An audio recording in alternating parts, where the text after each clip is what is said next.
People, welcome to our last video. Woohoo! So I want to chat about communicating with loved ones. So this is kind of like something I didn't think that I needed to learn about as a new nurse, but man, after getting in frustrating situations and having kind of a difficult transition, I'm really hoping that this can benefit you guys so you don't make some of the same mistakes I made. So I want to talk about a few points here. One is that you're about to go through a lifestyle change. Communicate your expectations, ensure you've got nursing support, and establish routines, okay? So, number one, you're about to have a lifestyle change. So you're going from full-time nursing school to full-time registered nurse, okay? So full-time 8 to 5 or whatever that was, full-time class and going home and doing things, and you got into a routine with that. And now you're going from that to being a bedside nurse, most likely 12-hour shifts. A lot of you might be working night shift. So just that is like a huge life change in schedule and expectations and stuff.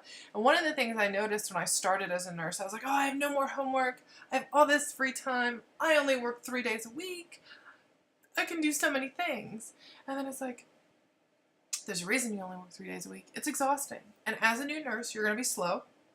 You're going to be exhausted because you're going to be in this constant mental information overload. And this is normal. This doesn't mean you're a bad nurse or went to a bad nursing school. This is normal progression. So you're going to be inefficient and slow at first, and that's frustrating. You're also going to be getting all this new information thrown at you constantly, and that's mentally exhausting. You're also walking and up for 12, 13 hours at a time, physically exhausting. It's a big thing to get used to. You know, you're going to be dead after these 12-hour shifts, and those days off, you're just going to want to, you're going to want to just hang out, watch Netflix, and scroll through your iPhone silently. That's all you're going to want to do, and that's normal as well. There's nothing wrong with it.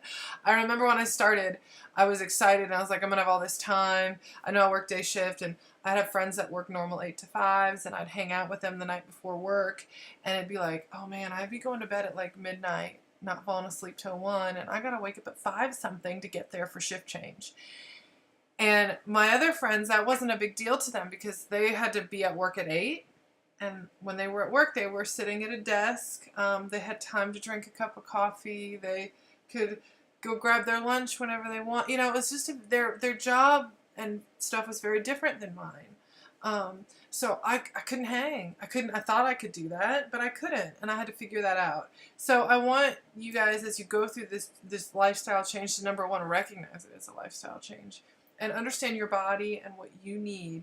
Like some people don't need, I need 8, 9 hours of sleep. Especially before a 12-hour shift, homie, I better get that 8 to 9 hours sleep, because when I wake up, if I'm not on, that's not good for me, and that's not good for my patients. I need to be mentally clear and on and ready to go, and if I am not getting enough sleep, that's a problem. So do what you need to do to advocate for your own sleep and your own self-care. So that's important, and it takes a little time to figure that out. Another thing I want you to do is communicate expectations, especially with whoever you live with. Okay, especially if you work night shift and you're asleep during the day and the other person might be home or in and out, or maybe you have a dog, or maybe whatever. Communicate expectations. Hey, just so you know, if I'm working Monday, Sunday night, don't expect me to go out. If I'm, and say that in a graceful way, one of the understandings my husband and I came to was if I was working my 12s, I wasn't going to make dinner when I got home. I'm not making dinner at 8 p.m. after I've been on my feet for 13 hours. No, I'm not doing that. You know, and nor would I have expected him if the roles were reversed. So he made dinner 3 nights a week. I made dinner 3 nights a week, and usually we went out or went to friends or something the other night.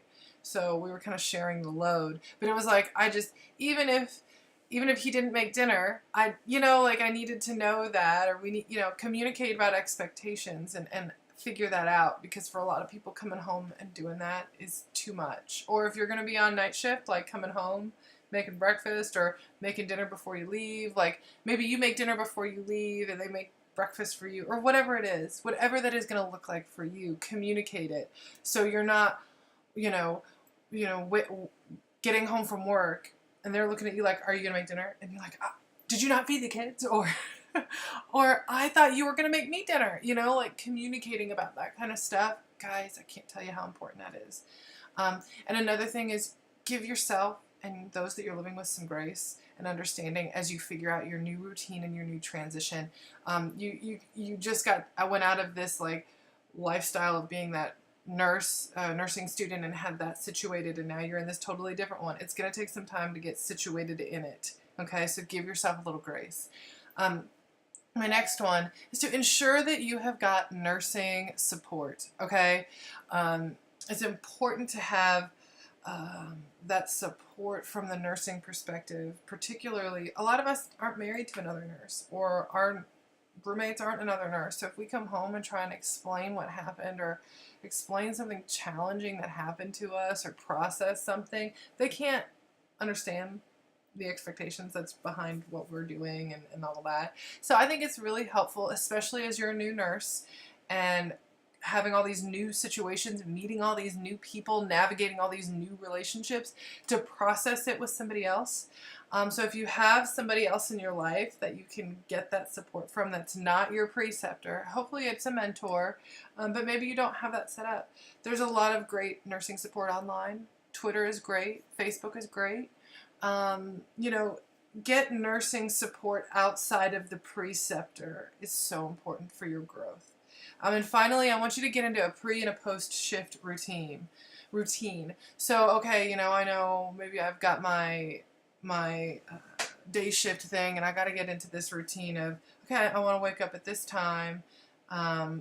This was my routine. I'd have my lunch ready the night before in the fridge when I'd wake up. I always showered the night before, so I'd wake up, I'd have my scrubs setting out, I'd change, I have my coffee go off at the right time. I had the timer, and the coffee would go off. I'd get my cup of coffee, I'd grab like a bar or something small because I usually wasn't hungry at 5 in the morning.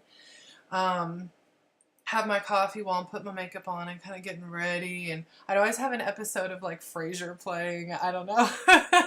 And I'd have that routine, and then when I got in the car, I would listen to something, usually some calming music, or sometimes some pump up music because I need to get focused. And I usually do a little prayer to make sure, hey, I get myself mentally in the right place. So get into that routine and stick to it. It's helpful if you can have that and stick to it. And then what's also just as important as your pre-work routine is your post-work routine. All right. When I get done, I'm going to call my mom and kind of process my day if I need to. Because usually when you get off work, you're so amped up. I just got done with like a basketball game. Like I'm amped up. I want to talk about this and this and this and this.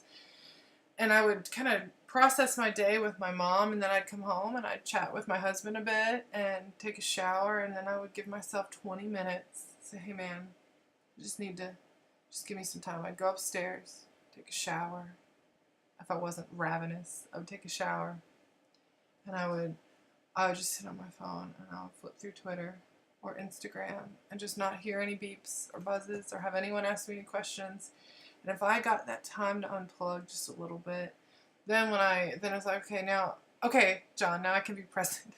Now let's chat. How was your day? I want to hear about you know what I mean? I needed my mind, my body, my everything needed some transition time between work, beeps, buzzes, and then spending quality time with my husband. I just needed that time. So figure out what that looks like for you. Chat about that with your loved one that you're going to share that with so that you're all on the same page. Give yourself some grace as you walk through it. And remember that you're going through a lifestyle change. So I think, and then get some nursing support. And that leaves me to saying thank you for joining me for this little class, this little mini course. I want to tell you about a couple of resources. This is my book.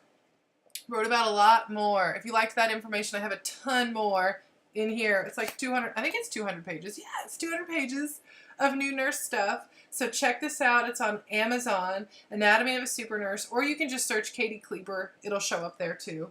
But another thing that I've created to support new nurses as they start their new job, new life as a graduate nurse is the Becoming Nursing Mastery program. So this is something brand new that I'm starting in 2018 to support new nurses, okay?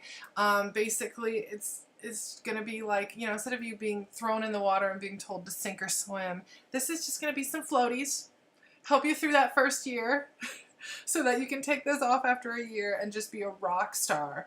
So this is just some support.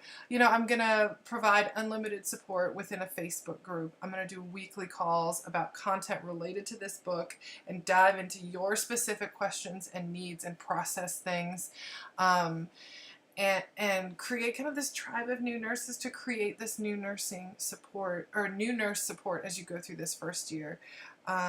And I'm going to provide some monthly kind of motivational things to provide. So that'll be part of my Becoming Nursing Mastery program. So I'll have information about that if you guys are interested in it. And check out the book on Amazon. Thank you guys again so much for joining me.